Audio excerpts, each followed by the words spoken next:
Welcome back to Report of Silver, where we cut through the noise and focus on what really matters in the gold and silver markets.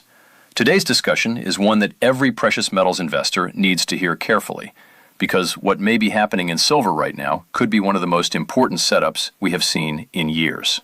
Most people look at silver and see frustration. They see a market that keeps hitting resistance, pulling back, confusing traders, and refusing to give a clear answer. But according to one of the most respected momentum analysts in the market, what many investors are calling frustration may actually be preparation. What looks like delay may actually be pressure building beneath the surface. And if that interpretation is correct, silver may be much closer to a major breakout than most people realize.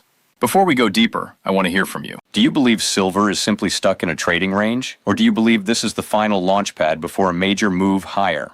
Let me know your thoughts in the comments, because this is one of those moments where investor psychology matters just as much as the price chart. Also, if you follow gold and silver seriously and want daily market analysis without the mainstream media spin, make sure you are subscribed to Report of Silver. Now let us talk about what Michael Oliver is seeing, because his message is not subtle. His view is that silver is not behaving like a normal market anymore. Normally, a market moves in clean cycles. It rises, it corrects, it consolidates, and then it either continues or fails. But silver, according to Oliver, is doing something different. It has repeatedly returned to the same resistance zone near $90. It has approached that level multiple times since its major correction, and each time sellers have stepped in and pushed it back down. To many traders, that looks bearish. They look at repeated failure and conclude that silver simply cannot break through. But Oliver sees the opposite. He sees repeated pressure on the same ceiling. In technical analysis, when a market keeps returning to the same resistance level after every correction, it often means buyers are becoming more aggressive. They are not giving up.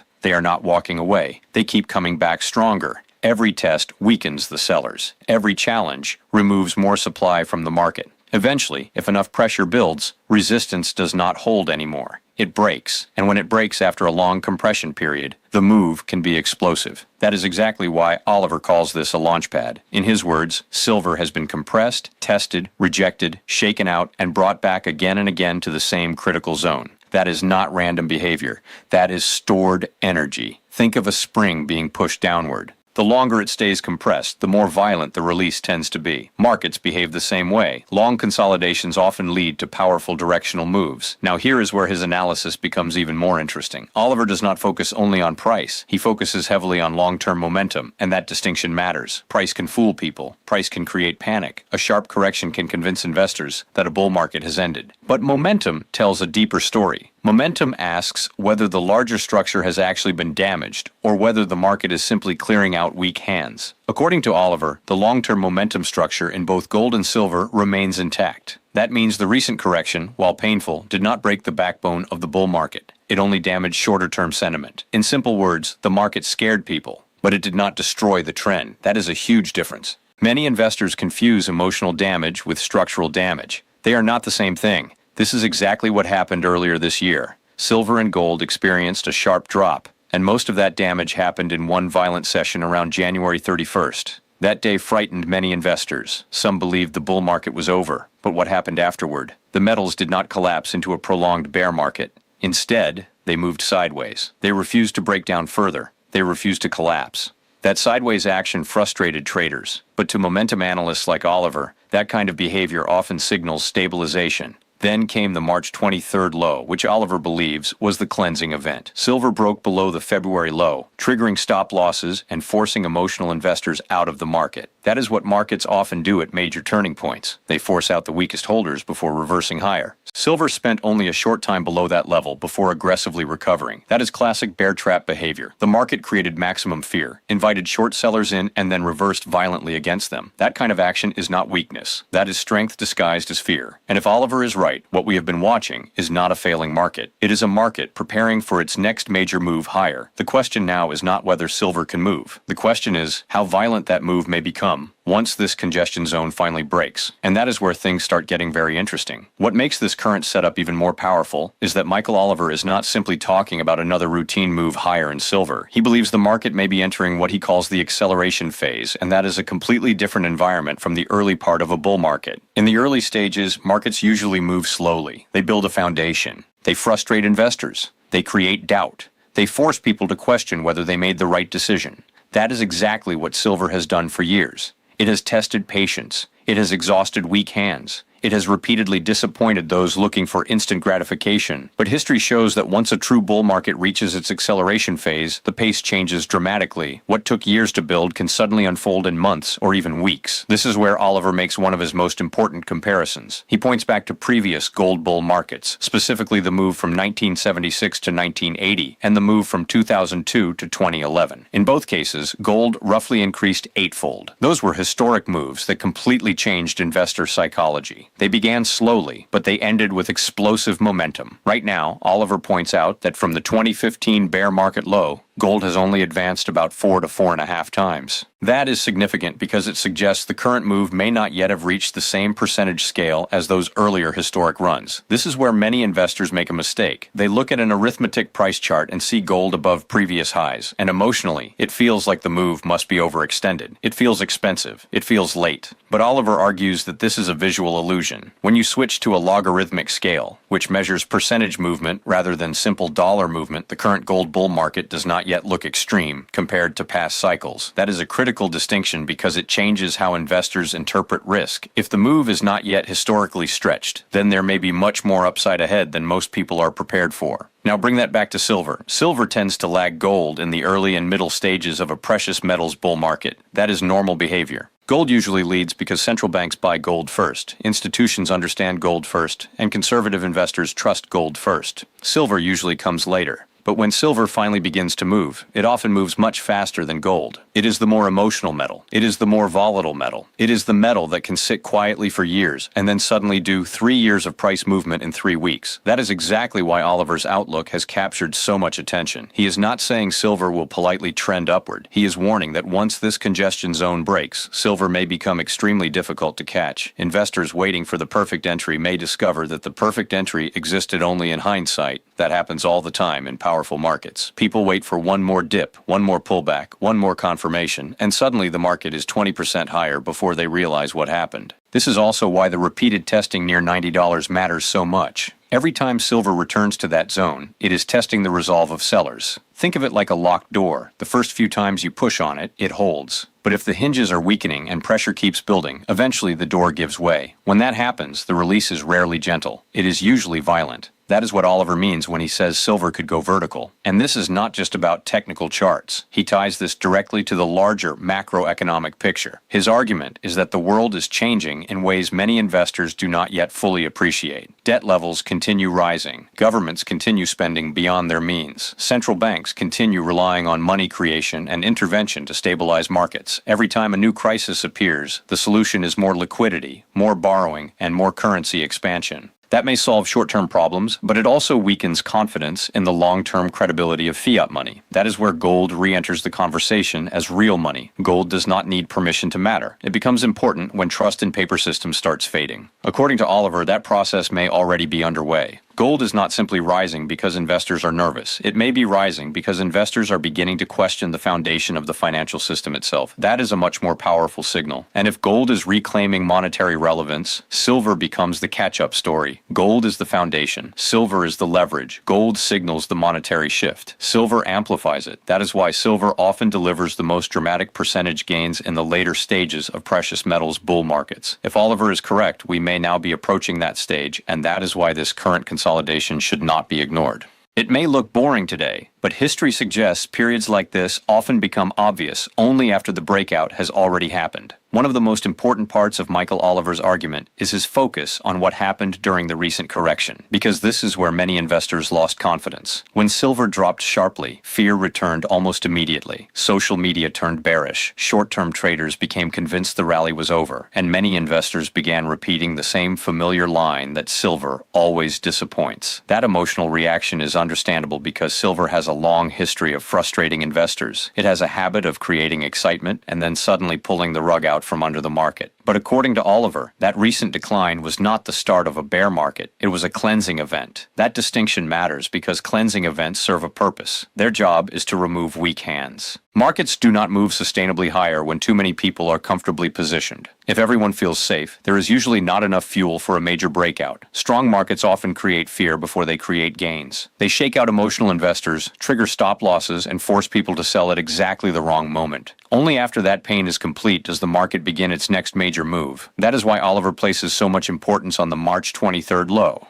Silver broke below the February low, which was a level many traders were watching closely. It was the obvious support zone. It was where many people had mentally placed their stop losses. In simple terms, thousands of investors likely told themselves, if silver falls below this level, I am out. The market knew that. It broke that level, triggered those stops, and created maximum panic. But instead of continuing lower, silver reversed sharply and moved back upward almost immediately. That type of behavior is classic market psychology. It is known as a bear trap. The market invites short sellers in by appearing weak, only to reverse and trap them in losing positions. At the same time, it forces nervous long-term holders out of their positions right before the trend resumes. It feels cruel because it is cruel. Markets are not designed to reward emotional decision-making. They are designed to test conviction. Silver is especially famous for this behavior because it is not a gentle market. Gold tends to move with more discipline. Gold usually behaves like an experienced professional. Silver behaves like pure emotion. It can spend months doing nothing and then suddenly move 10% in a single day. It can look broken one week and unstoppable the next. That volatility is what scares many investors away, but it is also what creates opportunity. This is why Oliver's long-term momentum work becomes so important. He is trying to separate emotional pain from structural damage. Emotional pain is temporary.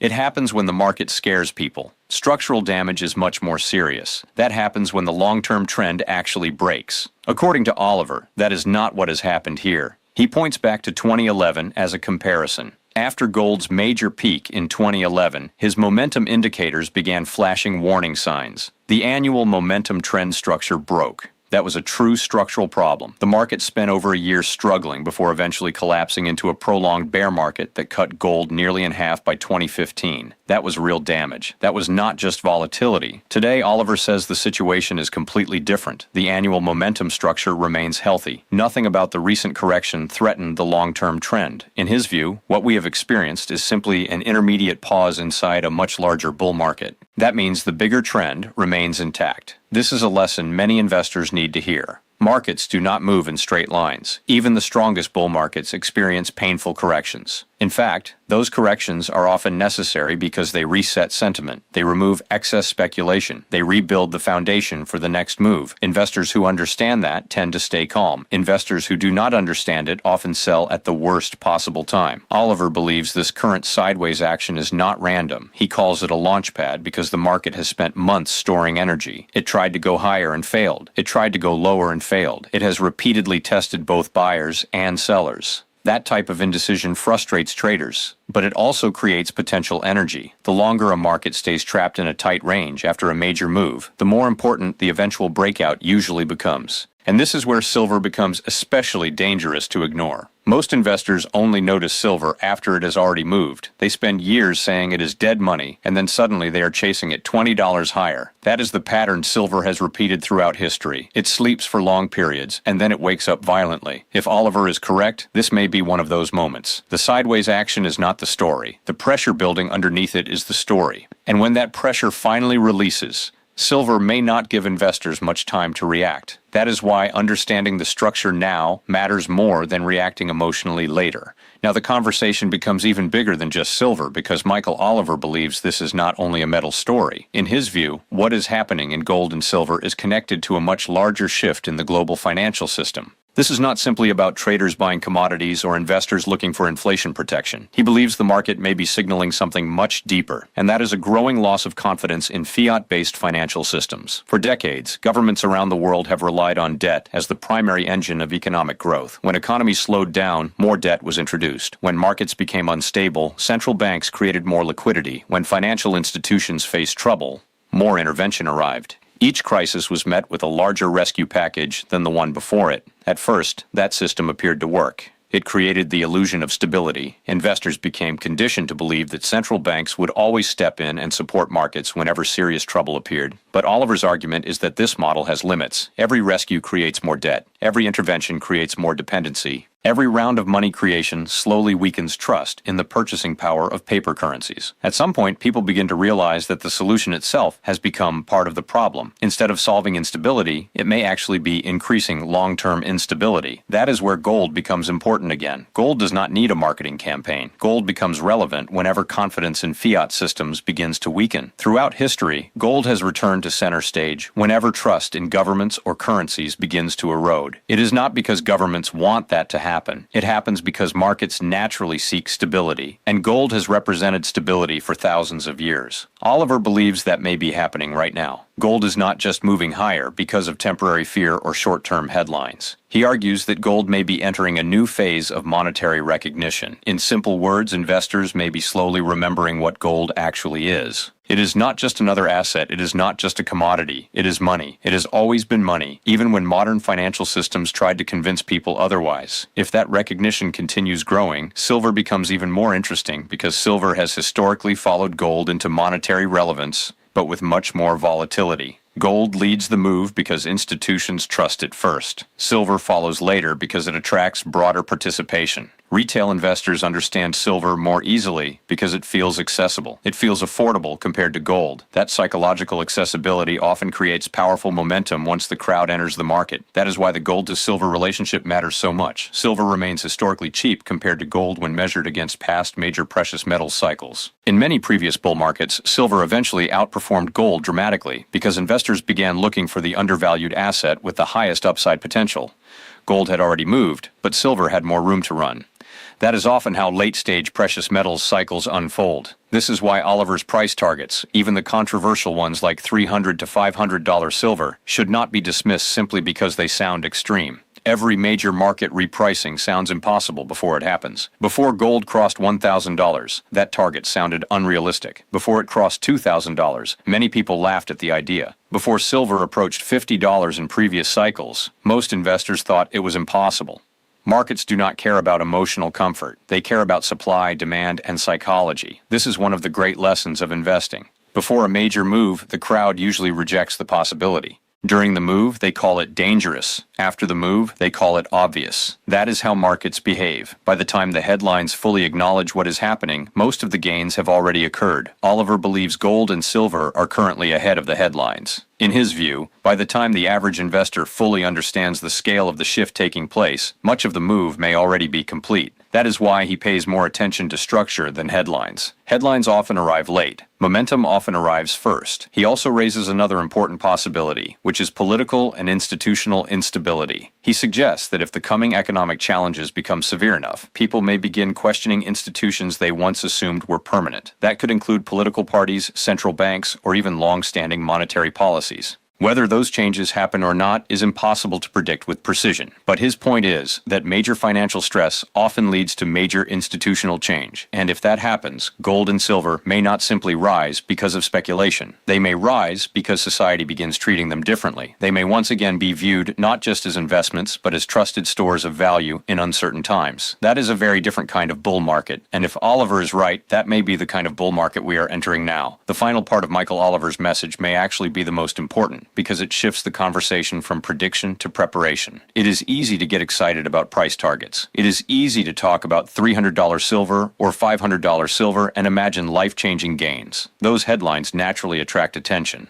But experienced investors understand that the bigger challenge is not identifying opportunity. The bigger challenge is surviving the volatility required to reach that opportunity. That is one of the most powerful lessons inside Oliver's framework. A major bull market does not protect careless investors. In fact, bull markets often punish them. You can be correct about the long-term direction and still lose money if you are over-leveraged, emotionally unstable, or constantly reacting to short-term price swings. Silver especially has a history of punishing impatience. It can drop sharply even during a healthy uptrend. It can scare investors out of excellent positions only to reverse higher days later. That is why discipline matters so much. This also applies to mining stocks, which Oliver believes may be another major opportunity. He points out that miners remain historically cheap relative to gold, and that matters because mining companies often lag during the early stages of a precious metals bull market. Investors remember years of disappointment. They remember weak balance sheets, rising production costs, political risks, and poor management decisions. Because of that history, many investors avoid miners entirely. But if gold and silver begin accelerating, miners can become powerful leverage plays. A mining company's profitability can expand much faster than the price of the metal itself. If gold rises and production costs stay relatively stable, profit margins widen dramatically. That can attract institutional money very quickly. Silver miners can become even more explosive because silver itself tends to move with greater volatility. However, Oliver's message is not to blindly chase miners. Mining stocks are not physical gold and they are not physical silver. They are businesses. They carry operational risk, political risk, financing risk, labor risk, and stock market risk. They can outperform dramatically, but they can also fall much harder than bullion. Investors need to understand that difference. Opportunity without risk management is not investing. It is speculation. This brings us back to the central theme of Oliver's work, which is understanding the difference between emotional damage and structural damage. Emotional damage happens when the market scares you. Structural damage happens when the long-term trend actually breaks. According to Oliver, we have recently experienced emotional damage, not structural damage. The market created fear. It forced weak hands out.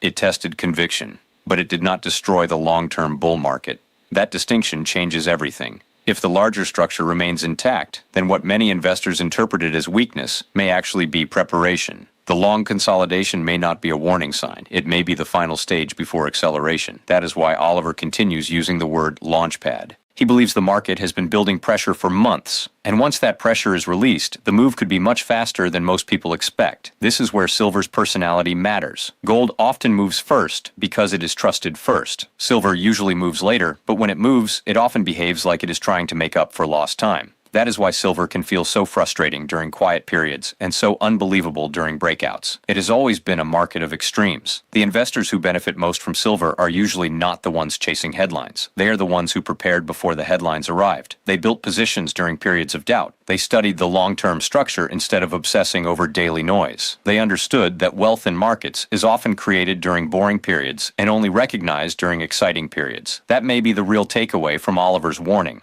This is not simply about whether silver reaches $90 again. It is about what happens if it does. If silver returns to that ceiling one more time and finally breaks through, the market may not pause to ask for permission. It may move into a completely different price environment, and those waiting for perfect confirmation may discover they waited too long. That is why this moment matters. Silver may still look quiet on the surface, but according to one of the most respected momentum analysts in the market, that quiet may be deceptive. Underneath it, pressure may be building, and if he is right, the next chapter in this precious metals bull market may be far more dramatic than anything we have seen so far. That is exactly why every serious gold and silver investor should be paying very close attention right now.